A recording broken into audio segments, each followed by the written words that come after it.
नमस्कार, मेरा नाम इम्तियाज़ अहमद है।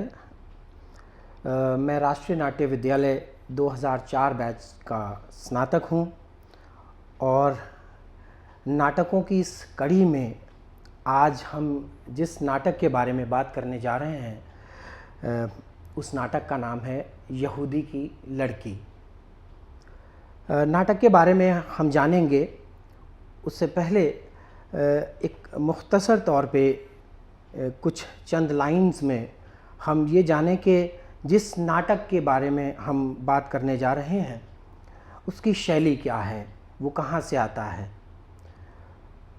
बेसिकली यहूदी की लड़की जो नाटक है वो पारसी शैली का एक नाटक है और जिसकी शुरुआत लगभग 1850 के आसपास मानी जाती है और ये लगभग 80 से 90 साल तक एक व्यावसायिक रंगमंच के तौर पे ये शैली जो है वो हिंदुस्तान के अंदर बहुत मकबूल रही, बहुत प्रसिद्ध रही, बहुत फेमस रही। बात पारसी शैली की होती है तो उसकी अपनी कुछ खासियतें हैं, उसकी अदायगी को लेकर के, उसके स्क्रिप्ट को लेकर के और उसके रंगमंचीय जो पहलू हैं उन पहलुओं को लेकर के। पारसी शैली के नाटक ज़्यादातर और लगभग सभी वो पोएटिक होते थे। पोएट्री में उनकी संवाद अदायगी होती थी, यानी कि जो भी एक्टर है, जो भी अभिनेता है, वो अपनी बात को या तो गा के कहेगा या उसे कविता के रूप में वो कहेगा। तो ये सबसे बड़ी एक ख़ासियत थी और जो ये शैली है ये जो हिंदुस्तान में इसे हम पारसी शैली इसलिए कहते हैं कि इसकी शुरुआत जो पर्शिया, जो ईरान और आपका तुरान, जो पारस के जो लोग थे उनके द्वारा इसकी शुरुआत हिंदुस्तान में की गई। उस दौर में जब हिंदुस्तान के अंदर सिर्फ अंग्रेज़ जो हैं वो थिएटर करते थे, रंगमंच करते थे और वो कुछ ख़ास लोगों तक सीमित था और कुछ ख़ास लोगों को ही उसको देखने की इजाज़त हुआ करती थी। तो ऐसे में एक ऐसे रंगमंच की ज़रूरत भी महसूस हुई कि जो आम लोगों तक पहुंच सके, आम लोग भी उसको देख सकें। तो कुछ लोगों ने इसकी शुरुआत की और इसीलिए इन्हें पारसी शैली के नाटक कहा जाता है, क्योंकि पारसी लोगों ने इसकी शुरुआत की। इसकी दूसरी एक ख़ास बात यह है कि जो इसका स्टाइल ऑफ परफॉर्मेंस है वो वही है जो पर्शिया में, ईरान में हुआ करता था। हाँ, ये बात ज़रूर है कि सिर्फ वो स्टाइल है, स्टाइल के अंदर उसका कथ्य कैसा हो, उसकी कहानी कैसी हो और उसके अंदर क्या क्या एलिमेंट्स हों, इनको शामिल किया गया। उसके अलावा जो हमारे यहाँ हिंदुस्तान की जो लोक नाट्य परंपराएं रहीं या जो पारंपरिक नाट्य परंपराएं रहीं, वहाँ से बहुत सारी चीज़ों को इसमें शामिल किया गया। तो ये सिर्फ एक पर्शियन स्टाइल ना रह करके हम ये भी कह सकते हैं कि ये एक आधुनिक व्यावसायिक रंगमंच का रूप इसने लिया और लोक नाट्य परंपराएं और पारंपरिक नाट्य परंपराओं को इसने शामिल किया और देश के कोने कोने में ये रंगमंच पहुंचा। मूलतः इस नाटक का जो रूपांतरण है वो अंग्रेज़ी नाटक डॉटर ऑफ जू से है। इसका अडेप्टेशन जिसके लेखक थे M.V. मॉर्किफ, और ये यहाँ कैसे आया, यहाँ किसने इसको अडेप्ट किया? आगा हश्र काश्मीरी। आगा हश्र काश्मीरी पारसी शैली के नाटकों को लिखने वालों में एक महत्वपूर्ण नाम है और जैसा कि मैंने बताया, जब इसकी शुरुआत हुई 1850 के आसपास, उस दौर में जो शुरुआती दौर के जो और लोग हैं उनमें नारायण प्रसाद बेताब, उसमें राधेश्याम कथावाचक, अमानत लखनवी और उसमें एक जो सबसे अहम नाम शामिल हुआ वो थे आगा हश्र काश्मीरी, जिनका जन्म 1800 शायद 79 में, मुझे लगता है कि 1879 में उनका जन्म हुआ बनारस में। और उन्होंने ये नाटक यहूदी की लड़की लिखा और ऐसा कहा जाता है कि यहूदी की लड़की उनके लिखे हुए नाटकों में सबसे ज़्यादा मकबूल होने वाला, सबसे ज़्यादा प्रसिद्ध होने वाला, सबसे ज़्यादा ख्याति प्राप्त करने वाला नाटक साबित हुआ। आगा हाशिर काश्मीरी यूँ तो एक अच्छे कवि तो थे ही, जैसे कि मैंने आपको बताया कि चूँकि सारे संवाद इसके जो हैं वो कविता में हैं, गज़ल में हैं, और वो गज़ल भी लिखते थे।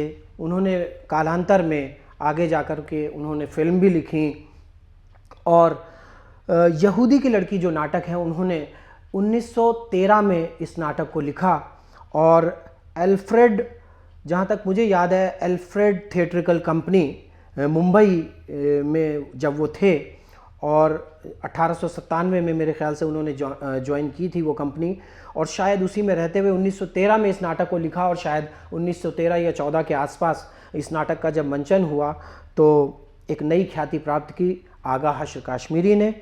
और यूँ तो उनके लिखे हुए सभी नाटक अपने दौर के, अपने इस व्यावसायिक रंगमंच के दौर के ख्याति प्राप्त नाटक रहे, लेकिन यहूदी की लड़की को अगर उनके कहना चाहिए कि खुद कुछ ख़ास चुनिंदा नाटकों में शामिल किया जाए तो शायद नंबर 1 पे और नंबर 1 पे हम यहूदी की लड़की को रखेंगे। इसीलिए मैंने इस नाटक को चुना इस पे बात करने के लिए। आगा हाशिर काश्मीरी साहब जो थे उन्होंने बहुत सारे और दूसरे नाटक लिखे, मैं कुछ नाम उसमें शामिल करना चाहूँगा। और शेक्सपियर के बहुत सारे जो नाटक थे उनका ट्रांसलेशन, उनका अडेप्टेशन उन्होंने अपने नाटकों में किया। जो कुछ नाटक हैं उनके नाम हैं रुस्तम सोहराब, और जो कि शाहनामा फिरदौसी का, उसकी एक कहानी रुस्तम ज़ुबूली से लिया गया था। और फिर उसके बाद एक खूबसूरत बला नाटक है। फिर उन्होंने शेक्सपियर का एक नाटक है मैकबेथ, खूने नाहक और ओथेलो, उसको उन्होंने अडेप्ट किया। फिर शेक्सपियर का एक और नाटक है, बहुत मशहूर नाटक है किंग लियर, जिसको सफ़ेद खून के नाम से उन्होंने अडेप्ट किया। और ये सारे नाटक उनके जब मंचित हुए तो वो पूरे देश के कोने कोने तक और मकबूल होते चले गए, ख्याति प्राप्त करते चले गए। तो ऐसा कहते हैं कि आगा हाशिर काश्मीरी को उर्दू हिंदी नाटक के व्यावसायिक रंगमंच का शेक्सपियर भी कहा जाता है, क्योंकि ये व्यावसायिक तौर पर इतने ज़्यादा मकबूल हुए, इतने ज़्यादा प्रसिद्ध हुए, इतने ज़्यादा फेमस हुए कि वो एक उरूज पर ये रंगमंच जो है वो पहुंचा। और 1930 में आगा हाशिर काश्मीरी साहब जो थे वो पाकिस्तान, जो आज का पाकिस्तान है, वहाँ वो फौत हुए। वहाँ उन्होंने अपनी आखिरी सांस ली, लेकिन अपने पीछे ये एक रंगमंच का उर्दू, खड़ी बोली, संस्कृत, ब्रिज भाषा, फ़ारसी, इन सब को मिला के जो उन्होंने रचनाएं रची वो हमें धरोहर के रूप में वो दे करके गए। वैसे तो मूलतः उन्हें उर्दू का कहानीकार और नाटककार माना जाता है, पर बहुत सारे हमारे ऐसे भी नाट्यविद हैं जो कहते हैं कि सिर्फ उर्दू का नाटककार कहना उनकी रंगमंच की कला और उनकी नाट्य विधा के साथ ज़्यादती है, क्योंकि उन्होंने ऐसे नाटक भी लिखे जो कि संस्कृत में भी थे और खड़ी बोली में भी थे, ब्रज भाषा में भी थे, जिसमें सीता स्वयंवर है, जिसमें आपका बिल्व मंगल दास है। तो खैर उनका वसी रहा उनका दामन नाटकों को लेकर के।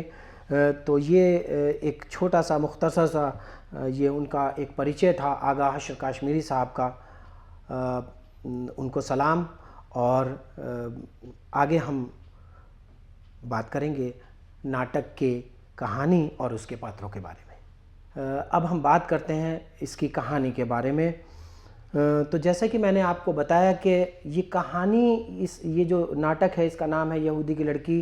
ये कहानी जो है आधारित है परसिक्यूशन ऑफ जू, जो परसिक्यूशन हुआ, जो अत्याचार हुए यहूदियों के ऊपर उस दौर में, उस काल में जब रोमन्स जो थे वो जो यहूदी थे उनके ऊपर हमलावर थे, उनके ऊपर हमला किया, उनके ऊपर आक्रमण किया और वो उनको मिटाते जा रहे थे, उनको ख़त्म करते जा रहे थे, उन पे जुल्म करते जा रहे थे और उनकी बस्तियों को अपने कब्ज़े में लेते चले जा रहे थे। और ये उस दौर की कहानी है कि जब रोमन एक इलाक़ा है कि जहाँ रोमनों का कब्ज़ा है और यहूदी जो हैं वो कुछ कबीलों में सिमट कर रह गए हैं। तो उनके कुछ नियम थे कि वो रह तो सकते हैं उन जगहों पे, पर वो एक ख़ास मुद्दत तक, मतलब एक लिमिटेड पीरियड तक किसी एक ख़ास जगह पर रह सकते हैं। उसके बाद उन्हें वो जगह छोड़ के कहीं दूसरे जगह जा कर के बसना होता था। तो रोमनों का अत्याचार था, बहुत परेशान वो करते थे।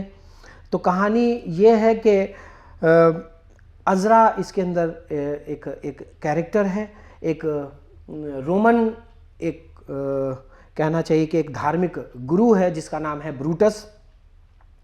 ब्रूटस जो है वो बहुत अत्याचार करता है यहूदियों पे और उसका ये मानना है कि रोमन जो साम्राज्य है अगर उसको फैलाना है तो इन्हें यहूदियों को ख़त्म करना होगा। तो जिस दौर में ये अत्याचार यहूदियों पे हो रहे थे, उनके घर जलाए जा रहे थे, अज़रा इसके अंदर एक कैरेक्टर है। तो अज़रा के पूरे घर वालों को, पूरे उस शहर में आग लगी हुई थी और ये ब्रूटस जो है इसने अज़रा के जो घर वाले थे उन सब को आग में झोंक के, आग में डाल करके, ज़िंदा आग में जला करके मार डाला था।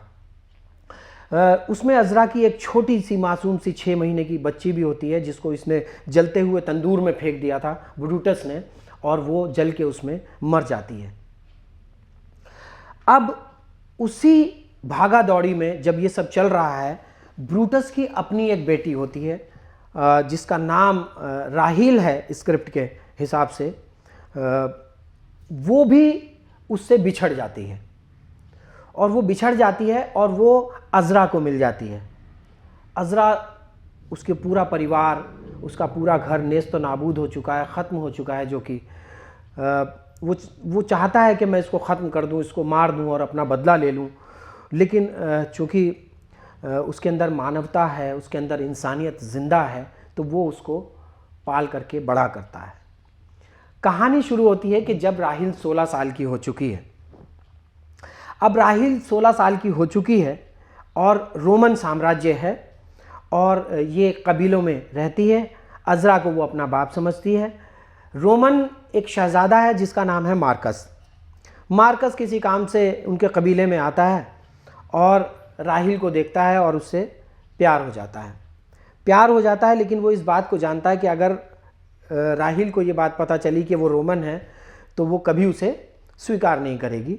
तो वो अपनी आइडेंटिटी को, अपनी पहचान को छुपा लेता है और इस तरह से उनकी मोहब्बत जो है वो परवान चढ़ती है। अब मोहब्बत जब परवान चढ़ जाती है तो एक दिन मार्कस जो है वो ये कहता है कि ये झूठ की ज़िंदगी नहीं जी जा सकती और मुझे अपनी असलियत जो है वो राहील को बता देनी चाहिए। तो वो राहील को अपनी असलियत बता देता है। राहील ये सुनकर बहुत गुस्सा होती है कि तुमने मेरे साथ धोखा किया, तुमने मेरे साथ फ़रेब किया, तुमने मेरे साथ छल किया और तुम यहाँ से चले जाओ। तो वो ये कहता है कि छल तो तब होता कि जब मैं तुम्हें अपनी असलियत ना बताता, फ़रेब तो तब होता जब मैं तुम्हें अपनी हकीकत से दूर रखता, फ़रेब और झूठ तो तब होता कि जब मैं अपनी सच्चाई, अपनी असलियत तुमसे छुपाए बग़ैर तुमसे शादी कर लेता, तुम्हें अपने साथ शामिल कर लेता या तुम्हें भगा करके ले जाता। तो राहील को समझ में आता है कि प्यार से बढ़कर कोई मज़हब, कोई धर्म नहीं हो सकता। तो राहील उसको स्वीकार कर लेती है। लेकिन ये सारी बातें जो हैं अज़रा सुन लेता है छुप के, और चूँकि अज़रा के दिमाग में रोमनों को लेकर के एक ख़ास तरह का नज़रिया है, तो वो ये कहता है कि ये शायद जानबूझ करके मेरी बेटी को जो है इसने बहला फुसला करके और उसे बर्बाद करने के लिए उसने ऐसा किया है। तो वो उसके सामने शर्त रखता है कि या तो तुम्हें यहूदी बनना पड़ेगा और या फिर इसको छोड़ना पड़ेगा राहील को। तो वो कहता है कि नहीं, मैं राहील को छोड़ सकता हूँ लेकिन मैं अपना मज़हब नहीं छोड़ सकता। तो फिर वो कहता है कि यानी कि अज़रा कहता है कि मेरा सोचना जो था वो तुझे लेकर बिल्कुल ठीक था, जा, चला जा। और उसके बाद संवाद होते हैं बड़े खूबसूरत और एक दूसरे के ऊपर बातचीत होती है, राहिल भी बहुत रोती है, लेकिन वो छोड़कर उसको चला जाता है। अब एक राजकुमारी है, रोमन राजकुमारी, जो मार्कस से प्यार करती है और वो उसके साथ उसकी शादी होने वाली होती है। अब जब उसके साथ शादी होने वाली होती है तो राहिल उससे शादी से पहले मार्कस से मिलती है कि देख, तूने मेरे साथ धोखा किया है, मैं तेरी इस शादी को होने नहीं दूंगी और मैं पहुंचूंगी और तेरी शादी को जो है वो ख़त्म कर दूंगी और तुझे जो है सज़ा दिलवा के रहूंगी। और ऐसा ही होता है। मार्कस की शादी होने वाली है डेजिया के साथ में।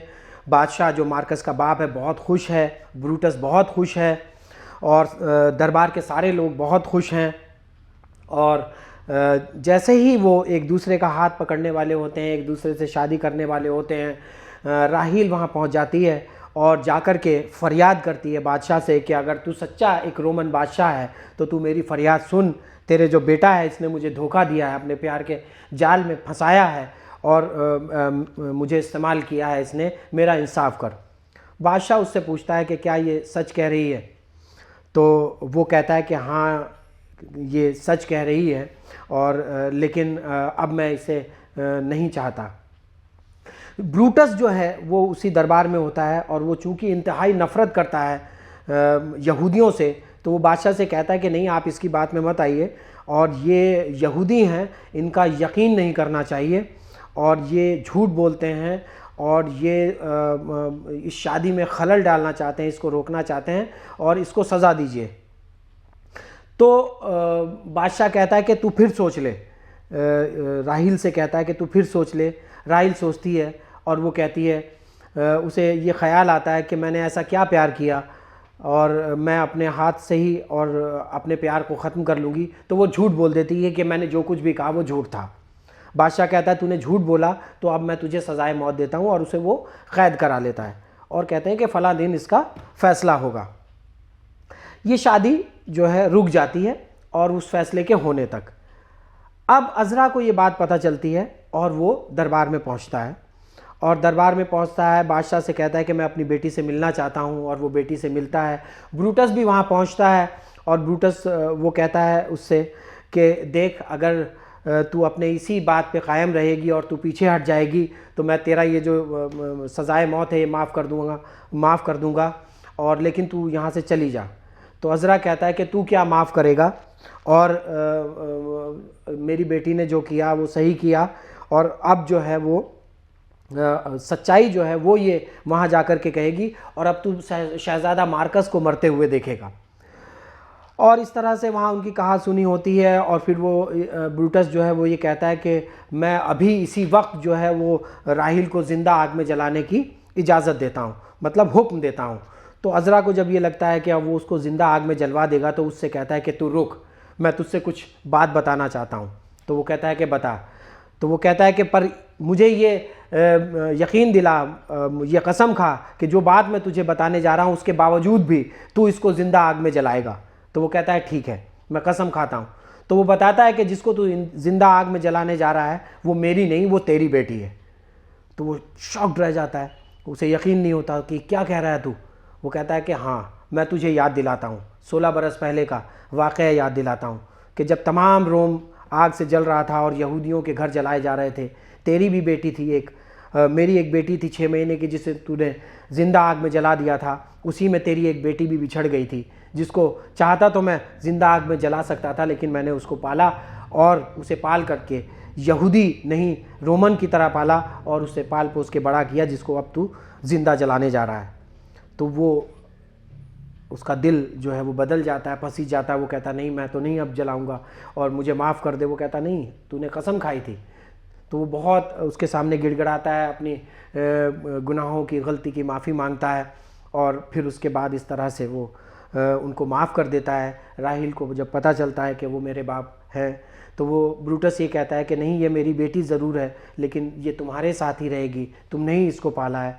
और उस तरह से ये एक हैप्पी एंडिंग की तरफ, एक सुखद अंत की तरफ ये नाटक बढ़ता है। और फिर डेजिया को जब ये असलियत मालूम होती है, इस बीच और भी बहुत सारी चीज़ें हैं जो मैंने मुख्तसर तौर पे इस कहानी को बताने के लिए मैंने छोड़ दी हैं। और फिर वो डेजिया जो है वो ख़ुद राहिल की शादी मार्कस से करा देती है और इस तरह से कहना चाहिए कि एक सुखांत नाटक हो जाता है ये। और जैसे कि आपको पता चल ही गया कि मार्कस हैं इसमें राहिल हैं, इसमें अज़रा हैं, इसमें पात्र के तौर पे ब्रूटस हैं, ब्रूटस के बाप हैं, राजकुमारी डेजिया हैं, कुछ सहेलियां हैं, दरबारी हैं और कुछ और यहूदी और रोमन लोग हैं। तो ये एक परिचय था कहानी और कहानी के पात्रों को लेकर के। कि अगली कड़ी में हम बात करते हैं कि इसकी मंच सज्जा कैसे हो, इसकी वेशभूषा जो है वो कैसे हो। चूँकि मैंने बताया पारसी शैली के जो नाटक हैं ये व्यावसायिक रंगमंच अपने दौर का बड़ा प्रसिद्ध व्यावसायिक रंगमंच रहा है। और तो इसकी हर चीज़ जो है वो थोड़ा सा उसमें एक पैराफर्नेलिया और थोड़ा सा एक ग्रैंडर और एक बड़ा कैनवास, एक बड़ापन उस तरीके से होता था। मुख्यतः जो ये नाटक होते हैं ये कई अंकों के नाटक होते हैं, 4 अंक, 5 अंक, 6 अंक, 7 अंक, 8 अंक, कई अंकों में ये नाटक खेले जाते हैं। और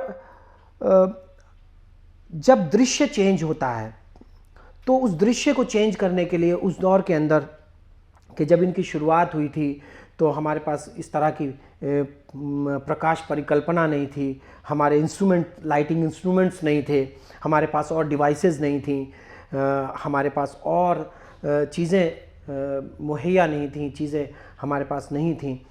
तो ऐसे दौर में पर्दों का इस्तेमाल होता था जो हाथ से जिनको बनाया जाता था। जैसे कि मान लीजिए दरबार दिखाना है तो उस दरबार को पेंट किया जाता था एक बड़े पर्दे पर 40 बाई 20 के और उससे भी बड़े पर्दों पर, या अगर जंगल दिखाना है तो जंगल को पेंट किया जाता था और उनको फिर सीरीज़ में उन पर्दों को लगाया जाता था।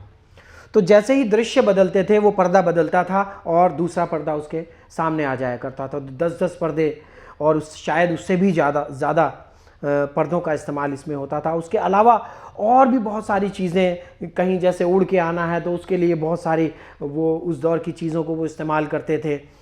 तो अब अगर हम मंच सज्जा की ख़ास तौर से बात करें तो आज जब हम इस नाटक को करते हैं, जो कि होते भी हैं, तो हम प्लेटफॉर्म्स इस्तेमाल करते हैं। कई स्टेप्स में प्लेटफॉर्म्स हम लगा लेते हैं और पूरे स्टेज के ऊपर, और फिर इन दृश्यों को दिखाने के लिए हम जगहों को चिन्हित कर लेते हैं कि मान लीजिए वो प्लेटफॉर्म्स हैं, प्लेटफॉर्म के एक हिस्से पे मान लीजिए हमने सामने का हिस्सा है तो उस पर दरबार दिखा दिया। फिर अगर एक कोई दूसरा कॉर्नर है तो वहाँ कोई एक आर्च बना करके लकड़ी का या और दूसरा कुछ उसी तरह से सेट का और उसमें वहाँ लगा दिया, तो वहाँ हमने उसको घर दिखा दिया। या अगर हमें जंगल दिखाना है तो हमने और इसी तरह के कुछ चीज़ें बना करके, और जो कि आज हम आसानी से कर सकते हैं, पेड़ के कटआउट्स वगैरह उसी प्लेटफॉर्म के बैक साइड में लगा करके या आगे की तरफ लगा करके हमने जंगल का सीन दिखा दिया।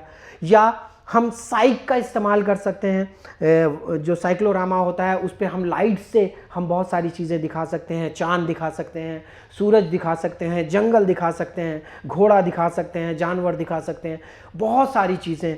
तो सेट के अंदर, मंच सज्जा के अंदर प्रकाश परिकल्पना का भी एक अहम रोल हो सकता है जगहों को दिखाने के लिए। तो मेनली प्लेटफॉर्म्स के ऊपर अब हम जब भी इस नाटक का मंचन करते हैं या जहाँ कहीं भी होता है, बहुत कम ही देखने को मिलेगा, तो आपको प्लेटफॉर्म का इस्तेमाल ज़रूर मिलेगा, क्योंकि उसमें बहुत सारे आपको जगहें मिल जाती हैं अलग अलग, जिनको आप इस्तेमाल कर सकते हैं मंच के तौर पे। तो मंच सज्जा तो इसी तरह से है, और बहुत ज़्यादा इसको बड़ा भी किया जा सकता है और उसे अपनी सहूलियत के हिसाब से उसे कम भी किया जा सकता है। दूसरा अहम जो रोल है वो है इसमें वेशभूषा का, कॉस्ट्यूम का।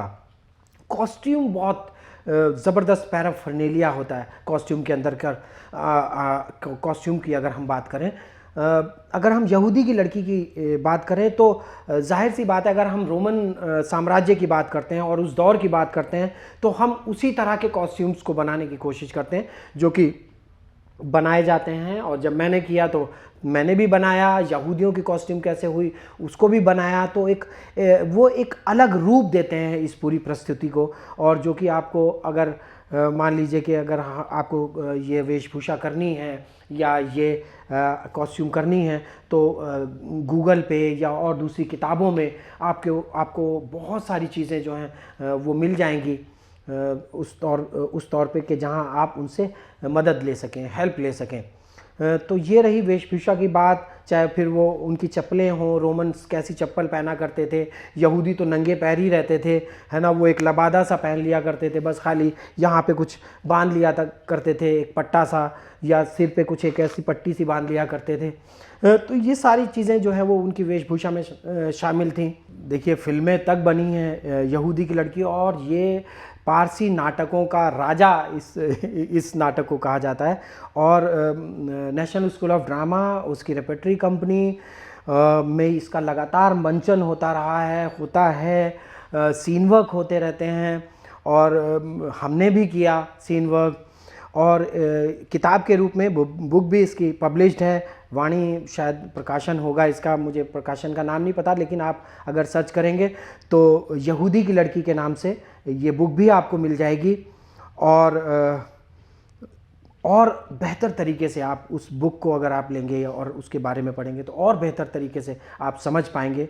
और उम्मीद है आपको ये चर्चा, ये बातचीत आपको अच्छी लगी होगी, और अगर अच्छी लगी या इससे आपको कुछ खुशी महसूस हुई तो इसे शेयर कीजिएगा, सब्सक्राइब भी कीजिएगा, और अगली चर्चा के लिए तैयार भी रहिएगा।